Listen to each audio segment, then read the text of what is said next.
Have you ever sat under a big, old tree and just felt better? Calmer? More grounded? More at peace? It's not just your imagination. There's a powerful, almost magical connection between us and the trees, and today we're going to unravel exactly what that is. This isn't just about pretty scenery. We're diving into the biology, physics, and even the psychology of why we need trees so desperately. So, let's start with the big question. Why do trees have such a positive effect on us? It's fascinating, really. When you get close to a living tree, especially a really old one, you're not just looking at a plant. You are physically connecting with a massive biological system. Just like our own bodies, trees operate through complex electrochemical and electromagnetic processes. Think of them as giant, living batteries rooted in the earth. The physiological effects are immediate and measurable. When you're near trees, your breathing naturally becomes deeper and more regular. Your blood pressure starts to stabilize. Your nervous system, which is probably frazzled from a day of emails and traffic, begins to calm down. It's like nature's reset button. Psychologically, the impact is just as profound. That constant buzz of anxiety, the restlessness, the irritation that builds up in our modern lives, it all starts to melt away. The green color itself is known to be soothing to the human eye, but it goes much deeper than that. The entire sensory experience, the smell of the leaves, the sound of the wind rustling through them, the feel of the bark, works together to pull you out of your head and into the present moment. And then there's the energetic effect. You've probably heard people talk about grounding or earthing. It sounds a bit mystical, but there's real science to it. When you're near a tree, especially if you happen to be barefoot on the soil, you are literally helping your body restore its natural electrical balance. Our bodies build up a kind of static charge from all the electronics and synthetic materials we're surrounded by. Trees, being rooted deep in the earth, act as a natural conduit, helping our bodies discharge that excess energy and return to a state of equilibrium. It's a form of natural electromagnetic harmonization that we were designed to experience. To really understand this, we need to accept a fundamental truth about ourselves. The human being is an electromagnetic organism. This isn't science fiction, it's basic biology. Every thought you have, every beat of your heart, every movement of your muscles, it's all driven by tiny electrical impulses. Your brain is a complex web of neurons firing electricity. Your heart is so powerful that it generates an electromagnetic field that can be measured several feet away from your body. We are, in essence, finely tuned electrical beings. Now, consider the environment we've built for ourselves. We live in concrete boxes, surrounded by Wi-Fi signals, fluorescent lights, and a constant hum of artificial frequencies. Our bodies are constantly being bombarded by an electrical environment that is anything but natural. Is it any wonder we often feel out of sync, stressed, and disconnected? This is why the natural world is so crucial. A forest, a park, even a single large tree represents an environment that is electrically stable and balanced. When we immerse ourselves in that environment, our own body systems get a chance to recalibrate. It's like tuning a musical instrument. The natural world provides the perfect pitch, and our bodies instinctively adjust to get back in harmony with it. So, that feeling of peace you get in the woods? It's your body literally tuning itself back to its optimal frequency. Speaking of frequencies, let's talk about a specific number you might have heard in some spiritual or wellness circles. 144 Hertz. This number is often cited as a symbolic frequency, sometimes called the frequency of creation, or a frequency of universal harmony. While it's more of an esoteric concept, the core idea behind it is scientifically plausible. Every living thing, including every tree, does have its own resonant frequency. This frequency isn't a single, fixed number like 144 Hertz for all trees, of course. It varies based on the species, the age of the tree, its size, how much water it contains, and even the time of day. But the fundamental principle holds true. Trees emit vibrations. These aren't just mystical vibes. We're talking about real, physical phenomena. Trees produce microvibrations that travel through their trunk and roots.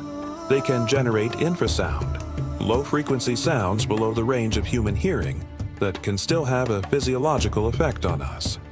They have their own electrostatic fields, and of course they release phytoncides, which are aromatic compounds that we breathe in. These phytoncides have been scientifically shown to boost our immune systems, reduce stress hormones, and have a direct healing effect.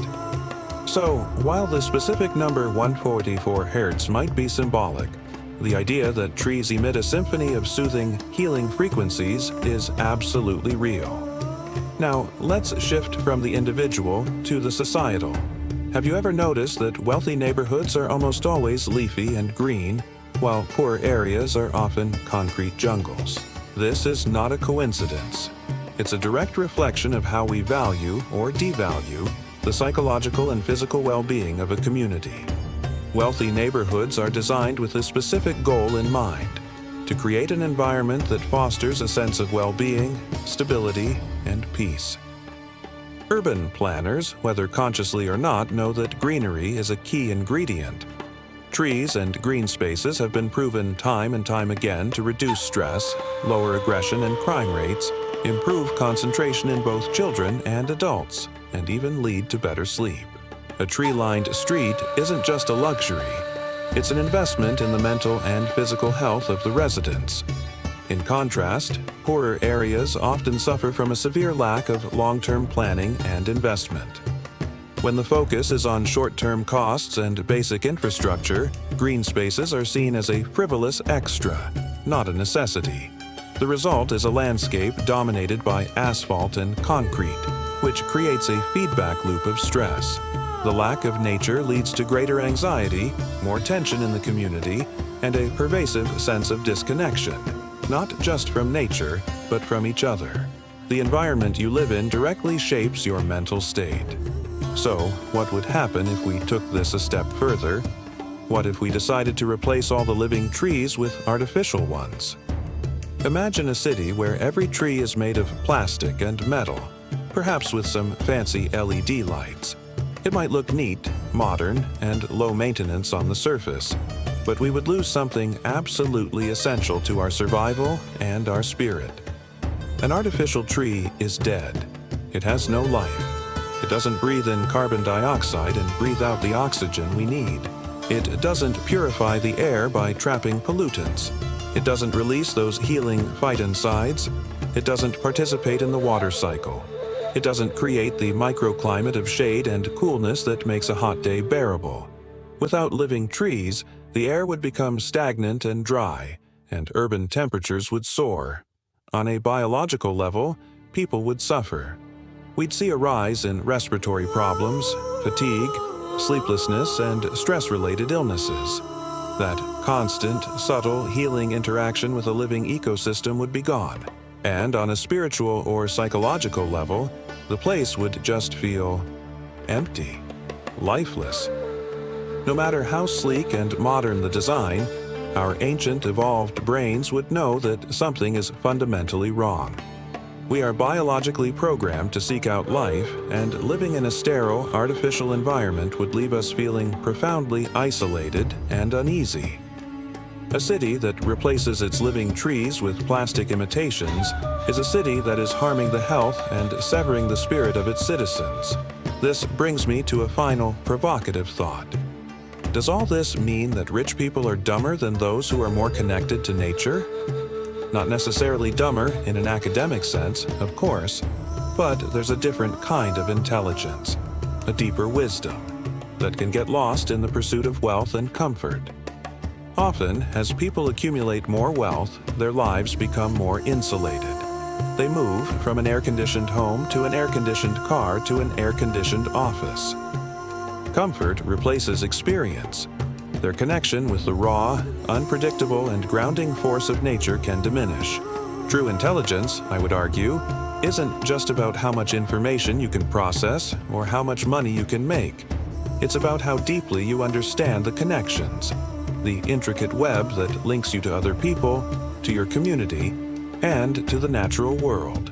So, in a very real sense, a person sitting quietly under a tree, feeling the subtle pulse of the earth, connected to a living system thousands of times older than they are, that person might just be accessing a form of wisdom that is far more profound than what you might find in a boardroom full of investors staring at spreadsheets. They are remembering who they are and what they are a part of. And in today's world, that might be the most intelligent thing any of us can do. Thank you so much for joining me on this journey today. If this resonated with you, I'd be so grateful if you'd like this video and subscribe to the channel for more explorations into the connections that shape our world. See you in the next one.